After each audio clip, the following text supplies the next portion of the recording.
Hey folks, it's your main man Sabado back in action. I just wanted to get a quick one out to you to talk to you a little bit now that we finished Alaska. Some of the other major moves that I'm making that seem minor and that actually have major implications down the road. And I want to share with you two things that I started to do or that I took a look at and changes that I made that are going to have major implications. But before I get started, I just ask that as you continue to rock with me, I am going to continue to put out content, and my idea is that I put out content that's designed really just to help you better understand opportunities that you might have that you don't think you have to either retire early or some of the financial moves that might be able to help you. And, I just ask that if you like the content and you think you want to rock with me moving forward, just subscribe to the channel, like the video, share it with your friends. I don't think there's a person that has been on this channel that hasn't said to me that they like the content and they wish they would have found it sooner. And some of it is just lifestyle stuff, and the rest of it is just stuff that I think is going to help you, because it's my hope that it's not my expectation that everybody retires early, but it is my expectation that you live your best life. And so I want to do what I can to help you do that based on my experience and what helped me retire at the age of 51. And I'm 53 now, so turning 54 this year. So it's almost 3 years that I've been retired. So on that note, I want to share with you today two major financial moves that I made, or minor financial moves that I made that are really paying dividends. There's a lot of conversation in the world about Gen Zers and millennials buying avocado toast and Starbucks, and I don't necessarily subscribe to that because I think at the end of the day, you got to live. You can't just eat the bare basics, beans and rice every single day for your life. What kind of life is that? What are you retiring to if you do that? But there are some moves that you can make. And so two big things that I did, and I'll start with the biggest one, is I sold my RV. You've seen videos in the past where I'm out with my wife and we're in the RV camps doing our RV thing, and it was great. We had a 36-foot Fleetwood Bounder. It was a 2019, fairly new. It was updated, had satellite dishes, 4 TVs, had a TV outside. It was 2 bathrooms. It was a beast, but it was incredible. And we just found that we weren't using it as much as we were before. We used to use it a lot.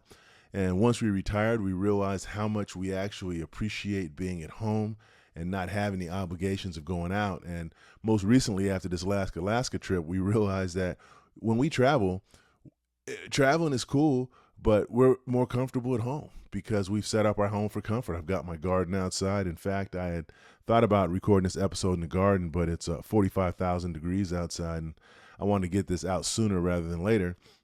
But we don't travel like that anymore. And so we had this RV, and it was just costing us money. I mean, it was really a toxic asset. And what I mean by it being a toxic asset is that it was costing us a lot of money every month, and it wasn't necessarily bringing the value. On top of that, it was a depreciating asset. So when you take a look at all of the loaded costs that went into owning that RV, it was about $1,500 a month, which comes out to about $18,000 a year. And that's not including maintenance or gas. That's just the RV payment, storage, insurance. I had the extended warranty that I was paying on annually, and I also had my regular insurance with my regular insurance carrier. So all of that was about $18,000 a year for something I was maybe using 3 or 4 times. Now, it might be a week out of the year that I'm using it, but it's 3 or 4 times. So I sold that, and I knew because it was a depreciating asset that it was going to be more difficult to sell in the future than it is now. So I want to take advantage of the current situation. Now, I probably could have waited because the tariffs, I believe, are going to create an increase in steel costs, and it's going to create an increase in other new vehicle or RV costs. But I just didn't want to wait, because the longer you wait on a depreciating asset, you may be able to get a decent price for it, but the value of it's going to be lower. So inherently, that's going to lower the price that you get for it. And we owed quite a bit on it.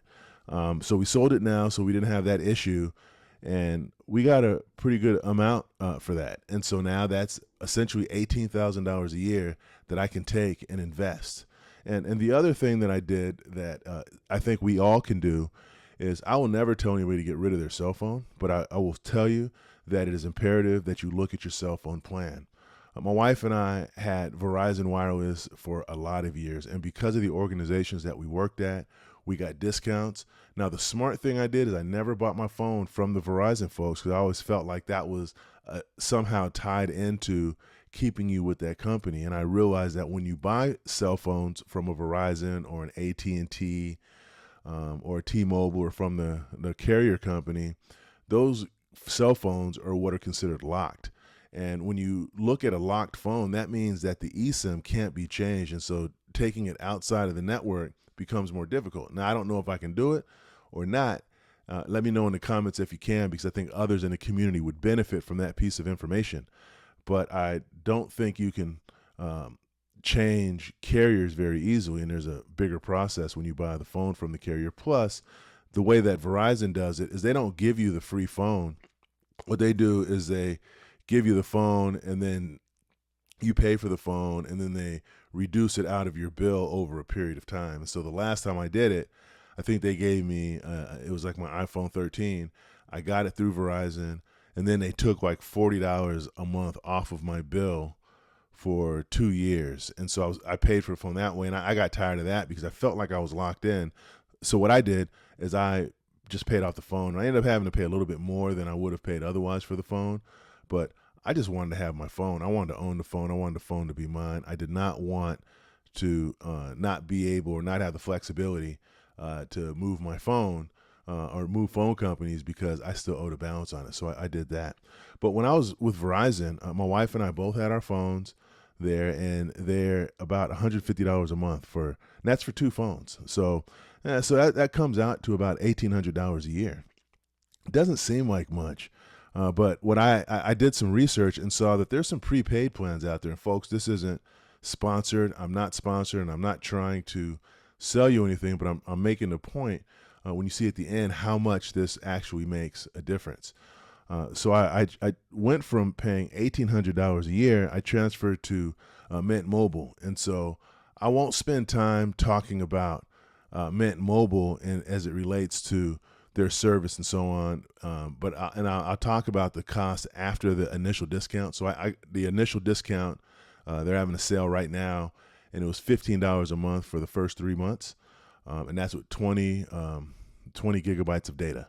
And so once I get past that same plan is going to be $20 a month. And so if I were to take both of our phones and put them on the Mint Mobile, because right now I just did mine, we're trying it out just to make sure that the service is right and some of that, which I'm really happy with, because with Verizon I was dropping off a lot, and I'm not having that with this because I think it's on the T-Mobile network or something. I mean, you could do the research around that because this is really about the cost.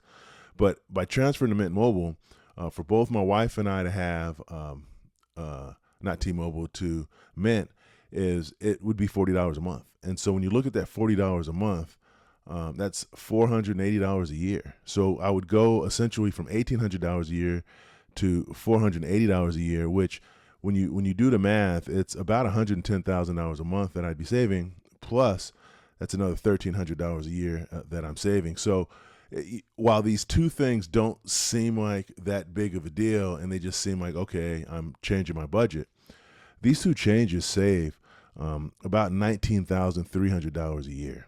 So when you and $19,300 a year isn't what most of us make in an annual salary. We all make more than that, and there's a lot of people that only make $19,300 a year. So no disrespect to them, but I don't think they're in the same conversations necessarily thinking about retirement. I think there's a conversation about survival that they're in. So, but for those of us that have these higher cost items, if you look at $19,000 a year, it's about $1,600 a month. So if you extrapolate that $16,000 a month, and you were to put that away over 20 years at about 5%, and if you took $1,600, and again, I want to do the math here, if you took $1,600 a month and put that away on a monthly basis, because you were already paying it, I was already paying it in RV payments, I was already paying it in cell phone payments. So instead of having that money go there, if I take that money and I invest it, that $1,600 a month after 20 years becomes, and I wrote it down, $638,173. So if you're 30, just to put in perspective, if you're 30 and for 20 years at 5% interest, you put away $1,600 a month, you're going to have about a minimum of about $600,000. And I'll tell you why I mentioned 5%. When I did our investment projections with our financial advisor, I was thinking 8, 9, 10% because the markets were doing pretty good. And my financial advisor says, well, you aim for the worst and hope for the best. And if you're more conservative with your investments, then you have a higher likelihood of making your goals because you've planned around a scenario that maybe isn't as rich as the scenario you were looking at. And so when you think about investing, it's 4 to 6%. That's about the amount of return that you get on average. There's going to be months. There's going to be times when you're down. There's going to be times when you're up. But then you also have dividends that pay out within your mutual funds and within other stocks that you have. So that adds money to your cost basis.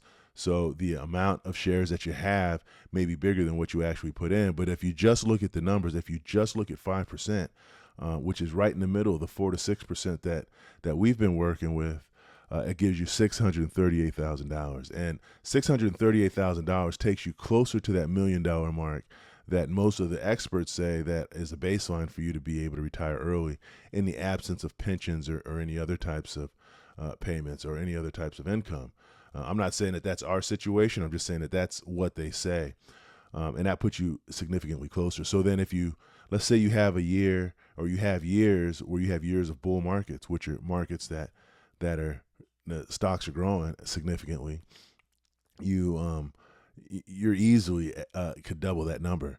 Now, another reason I think that's important is that with our financial advisor, we had modeled out a budget, and our budget and our expenses show that with 4 to 6% growth over time, it'll get us to a certain number. And just by taking that $1,600 out of our expense line, because we're retired, we're no longer savers, we're consumers.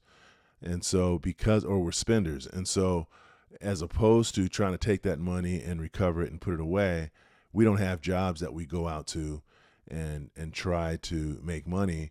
What we do is we have money that we have saved away along with pensions and investments and so on that we use as to cover our monthly expenses. So by taking that $1,600 a year, roughly $1,600 a year out of our expense line, it virtually doubled what we're going to have at the end of our retirement. Now, the end of your retirement is when you die, but if you're like me, you think about legacy, you think about where's your money going to go, you think about who you're going to be able to help. And in our case, I think in terms of how are we going to be able to change the world. And so this gives us that type of picture, and it doubles the amount of impact that financially my life could potentially have to those that follow me down the road. It's a fairly significant sum of money. So, as I mentioned earlier, I'm not a big fan of the Starbucks and avocado toast analogy, because I just think if you take everything away from everybody, or everybody feels like they can't have anything to get what they want, then nobody will do it, because they're like, to hell with it. If I can't have my avocado toast, or if I can't have my Starbucks, then I'm not going to be able to do it. Now, I do think that those things can play a part, but only if you're willing to do that. But the whole point of the exercise is that, we all have, if we look across our lives, we all have these small opportunities that seem fairly insignificant. But in the big scheme of things, over time, they start to get bigger. Kind of like the analogy of the pebble, the snowball rolling down the hill. The snowball starts small, but as it continues to gain steam, it picks up more snow and becomes this big old boulder, snow boulder, or whatever you call them. But it's the same type of thing. So my challenge to you is just think about some of those small opportunities that you have, because something that you maybe aren't using, maybe that expensive car that you don't like, or something that you're spending money on, or, I know there's a big view around subscriptions right now. So you could take that money, and there are websites that will help you understand what the calculations are. So you don't have to do the calculations by hand. You could put them in there, and they'll tell you, what that amount's going to be. So that's about all I had. So again, if you like the channel, if you like the content, you find this content useful, please, I suggest, or I ask that you subscribe. I put out videos every week, and I try to keep them to the point, and try to keep them interesting. in the next few weeks, I'll probably do some stuff in the garden. But it just depends on how hot it is, because out here it gets hotter than Hades, and Hades isn't a place to go to chill out. And you're talking to your boy Chuck Chill Out over here. So on that note, it's your boy Sabado signing out. Have a good rest of your day, and I will talk to you soon.